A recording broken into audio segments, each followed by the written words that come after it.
Hello everybody and welcome back. As always, I am Mateo311 and this is your channel for everything VR related. Today, we're checking out the co-op horde fighter Everslaught Invasion. Like normal, I have a spoiler-free review which includes the game summary, gameplay details, my recommendation on who should pick up this title, the verdict and review score, and finally some gameplay. So go ahead and hang out with me for a few minutes as I explain that while this is a fun title, it was also a huge disappointment and the Everslaught I know and love on PCVR did not come to the Quest. Now, there are, of course, links and timestamps if you want to skip ahead, but let's start off with the summary. Everslaught Invasion is a spin-off of the unfinished action RPG title Everslaught, which released on Steam back in July of 2021. The original Everslaught title offered up some extremely fast-paced and brutal hack-and-slash action, stunning graphics, some roguelike aspects, and a unique leveling system. You'd continually go on blood runs to level up, which never failed to get my adrenaline pumping. Now, Everslaught Invasion, on the other hand, completely underwhelmed. Since the original vision couldn't be recreated on the Quest, the developers pivoted to a co-op horde mode game. Now, it is still playable in single player, but either way, you'll be mowing down hordes of unique undead Egyptian-themed enemies while leveling up 3 distinct classes. Each of those classes, including the Warrior, Rogue, and Vanguard, all have trade-offs between their ranged, melee, and special abilities.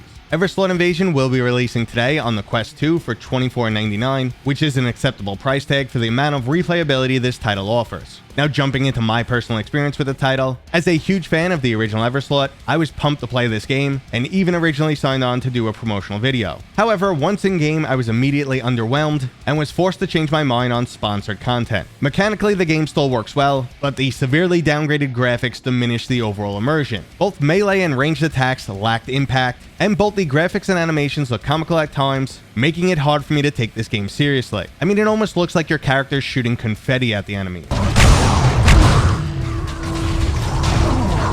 Now, I'm sure my personal expectations are playing in a bit here, or my love of the original discontinued Everslaught has left me jaded. Either way, even though this game offers way more mechanics than the original Everslaught, there's just no comparison when it comes to overall immersion. I'm not adrenaline filled like I used to be, enemies are not the least bit intimidating, and the gameplay is highly repetitive. Now, making matters worse, I did experience a pretty significant bug in co-op, where occasionally only one of us could see a specific enemy. So one player looked like they were in a battle with an invisible creature. Now, I only experienced this in an early build, so I'm hoping that issue has been resolved. Now, after only a few hours of gameplay, I lost interest and decided this title's just not for me. It could still be the game you're looking for, but I'll get back to that later after we discuss what happened to the PC version. The early access release of Everslaught was a financial failure, and while the developers do want to pursue their original vision, it's unlikely it'll ever happen. The move to a new Quest 2 exclusive title feels like an FU to anyone who purchased the original game, and if you take a look at the Steam reviews or message boards, that sentiment is clearly coming through. Now, I'd love to see Everslaught Invasion come to the PC as a free title to anyone who purchased the original unfinished game, but while we wait for that unlikely event, let's go over my recommendation. If you enjoyed the horde mode gameplay modes found in both After the Fall and Arizona Sunshine, odds are you will like what Everslaught Invasion has to offer. It offers up a lot more mechanics than those previously named titles, plus the addition of a leveling system and different classes to play, which will keep you coming back. If you need more than just a horde mode to hold your attention though, such as a storyline or actual campaign, well then this probably isn't the title for you. This is designed to be some monster killing fun with a buddy, and in that respect it succeeds, but don't expect much else. So with a review score of 7.5, Everslaught Invasion misses the mark if you were a fan of the PC title, and if you're like me, it'll most likely underwhelm. There is fun to be had though, especially if you enjoyed something like the horde mode found in Arizona Sunshine. The pros include a unique setting, a high level of replayability with both a leveling system and different classes to play, plus some unique VR mechanics. On the con side, we have some bland graphics and combat, plus the action gets very repetitive. But let's jump into some gameplay so I can show off everything I've been talking about. Now, I was joined by Luxotic for my gameplay session, and I will switch back and forth between our two perspectives to help show off a bit more of the game and the different classes. So I figured we would walk through this footage together. Right now, this is the tutorial, but it's going to show you basically everything the game has to offer. It's telling you, hey, there's no turning back. You're going to enter a horde mode here. And one step forward, it's going to tell you, oops, you've got a weapon, and there's a weapon on your back. That's where you can holster your weapon, or you'd have to be using your fists. There you go. Now we're going to jump into the action and see what it's all about. It's, basically what you would expect from a horde mode game. You run around and kill some guys. But I'm going to show you how it quickly became disappointing, especially as someone coming from the PC version of Everslaught. Here come the guys. You can see, you know, graphically it's not great, the animations, but worst of all is the attacks lack impact, and you're gonna see like the same animations over and over again. Look at that, the ranged combat. You're firing these bullets, and it's like a pea shooter. Now, we did make it through the round. We collected a skill point. This is sped up a bit because it's a tutorial. And here you could select skills that are going to enhance your abilities. So like if you want to be better at ranged, crowd control, there's a whole bunch of different things there. And you and your teammate, when you're playing in co-op, can kind of synergize what you unlock. Now we're just going to move on to the next round, typical for a horde mode. And after you beat that, you'll notice that you're also collecting some gold. Gold can be used to upgrade your ranged weapon, and you're not stuck to just one weapon. You can actually switch over to something different. I'm going to switch to a plasma gun later on, but you could power up your weapon, you know, change the fire rate, the ammo, stuff like that by spending some money. So it's another cool system that they've added. And again, it leads to some level of strategy.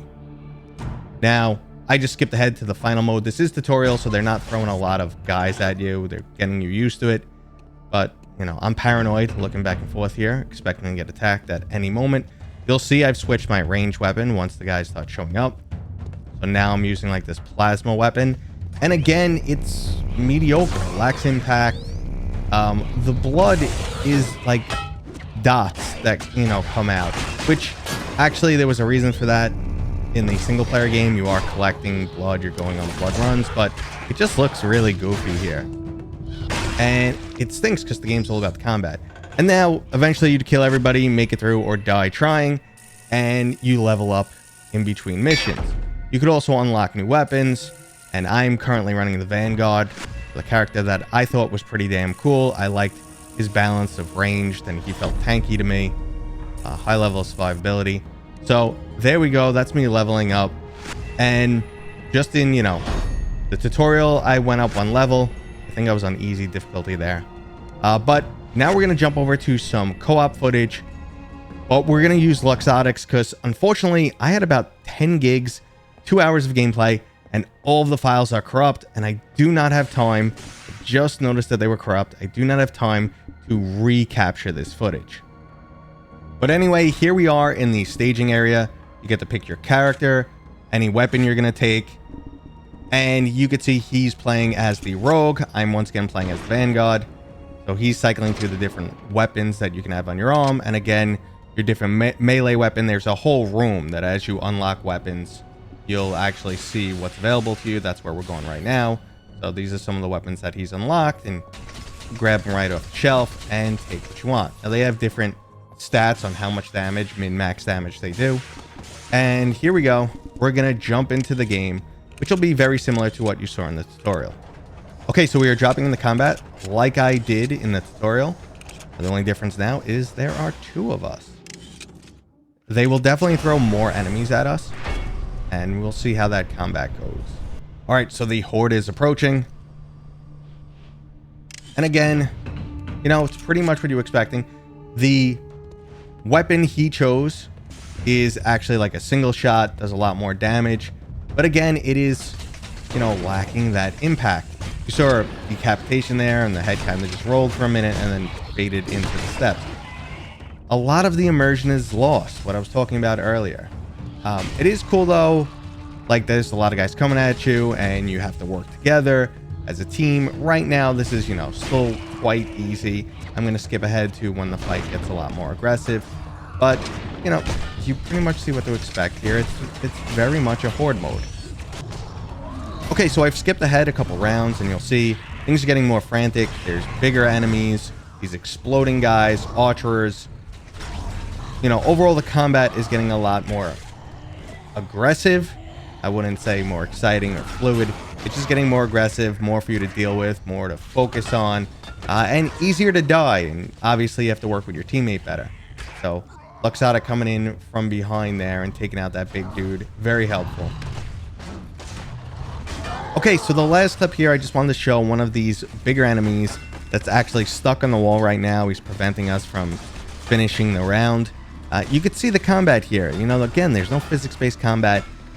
I'm just wiggling around my axe like a maniac and jumping around, and Luxadic is there just backing me up. And, you know, for a quote-unquote like boss-like fight, it's just underwhelming. Now, like I said, if you bring a buddy, this game can be fun. It's a good way to, you know, dump a few hours, but it's not what I was expecting. It's not the Everslaught from PC, so I was definitely disappointed, but I'd love to hear what you guys think down in the comments. And that was today's video, brought to you by my dad, Mateo311. If you enjoyed it, please go ahead and give it a thumbs up. And if you're new here, Consider subscribing. consider subscribing. Consider subscribing. Consider subscribing. Consider subscribing. Consider subscribing. We'll see you guys on next time. We'll see you guys on next time.